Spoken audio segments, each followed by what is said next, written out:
Welcome to Balu Telugu channel. ఈ channel వచ్చేసి ఈరోజు మనం ఈ ఛానల్లో బేసిక్స్ అంటే లెటర్స్ ఎలా గుర్తుపడతామనే ఇంతకుముందు క్లాసుల్లో మనం చెప్పుకున్నాం. మళ్ళీ ఇప్పుడు కూడా ఒకసారి మనం చూద్దాం. ఒకసారి చూడండి. ఇప్పుడు మనకు ఫస్ట్ అచ్చులు అనేవి ఉంటాయి. ఏముంటాయి? అచ్చులు. అచ్చులు అంటే స్వతంత్రంగా పలికేవని ఇంతకుముందు క్లాసులో మనం చెప్పుకున్నాం. ఓకే, ఈ అచ్చుల లోపల స్వతంత్రంగా పలికేవి ఇవి వేరే దాని మీద డిపెండ్ కాకుండా ఉంటవి. ఇంకోటి ఇవి ఈ అచ్చులు అనేవి ఎలా వస్తాయి అని చెప్పిన ఫస్ట్ లెటర్లనే వస్తాయి. మన పదాలలో ఫస్ట్ లెటర్లో వస్తాయి, లేదంటే రావు. ఈ అచ్చులు అనేవి గుర్తు పెట్టుకోవాలని చెప్పిన. నెక్స్ట్ మనకున్నవి ఏంటివి? హల్లులు. ఏంటివి? ఈ హల్లులు అనేవి ఎవరి మీద డిపెండ్ అయి ఉంటాయి అని చెప్పిన అచ్చుల మీద డిపెండ్ అయి ఉంటాయి. అంటే అచ్చుల సహాయంతో పలికేవి ఏంటివి? హల్లులు. అచ్చుల సహాయంతో పలికేవి ఏంటివి? హల్లులు. అయితే ఇక్కడ చూడండి, మనం ఈ అచ్చులు హల్లులలో నుంచి అంటే ఇంతకు ముందు క్లాసుల్లో మనము ఇలా సీదా తర్వాత ఈ విధంగా ఉల్టా అనేది చెప్పుకోవడం జరిగింది. ఎవరైనా ఎలా చెప్తారు అంటే విద్యార్థులకి సీదా చెప్పడం అనేది జరుగుతుంది. అంటే అని ఇట్లా చెప్తుంటారు. కానీ నేను ఎలా చెప్తాను అంటే ఉల్టా నేర్పిస్తాను స్టూడెంట్స్ కి. ఉల్టా ఫస్ట్ బండిరా అక్ష అలా. ఎందుకంటే ఇలా మనం నేర్చుకున్నప్పుడు మనము మర్చిపోవడానికి అవకాశం ఉండదు. ఇంకోటి మనం గుర్తుపడితేనే మనం చెప్పగలుగుతాం. మనం ఉల్టా స్పీడ్గా చెప్పలేం. కాబట్టి మీరు ఏం చేయండి అంటే ఉల్టా అనేది ప్రాక్టీస్ చేయించండి. మీరు కూడా ఉల్టా ప్రాక్టీస్ చేసుకోండి. ఈజీగా మీరు గుర్తుపడడానికి ఉంటుంది.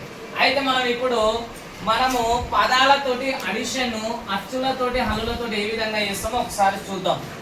ఇక్కడ చూడండి, ఇదేంటిది? ఆ ప్లస్ లా. అలా ఏమవుతుంది? అలా. ఇక్కడ చూడండి, ఆ అంటే మనం తీసుకుంటాం, సేమ్ తీసుకుంటాం. లా అంటే లాలో ఏముంది? ఏముంది?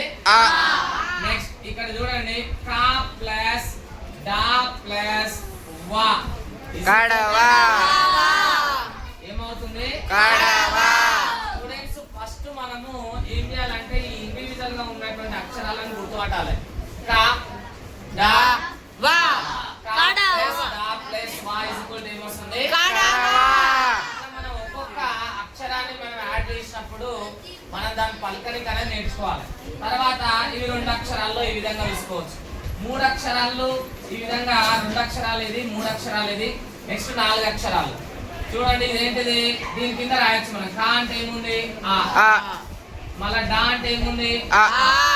వా అంటే ఏముంది? తర్వాత మనం 4 అక్షరాలు చూద్దాం. గా ప్లస్ లా ప్లస్ గా ప్లస్ లా ఏమంటుంది? గా అంటే ఏముంది? Plus plus plus. ఇవి మనము వేటి కింద ఏమొస్తుంది అనేది మనం చెక్ చేసుకోవచ్చు. మీరు దీర్ఘాలు లేకుండా, కొమ్ములు లేకుండా అంటే గుణితపు గుర్తులు లేకుండా ఆ నుంచి బండిరా వరకు ఈ విధంగా ఉన్నటువంటి వాటిలో నుంచి మనం ముందుగా రాసుకొని మనం ఈ విధంగా వర్డ్స్ ని ప్రిపేర్ చేయాలి. అంటే పదాలను మనం ఏం చేయాలి? తయారు చేయాలి.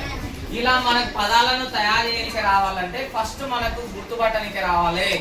అక్షరాలను గుర్తుపట్టడానికి రావాలి. మీకు ఇంతకు ముందు చెప్పిన ఏ అక్షరాల్లో ఎన్ని ధ్వనులు వినిపిస్తాయి అనేది ఇంతకుముందు క్లాస్లో మనం క్లియర్గా చెప్పుకున్నాం. దాన్ని బట్టి మనము ఈజీగా మనం గుర్తుపట్టి రాయాలి. మనం అడిషన్ అనేది చేసినప్పుడు మాత్రమే మనకు పదాలు అనేవి అడిషన్ చేసిన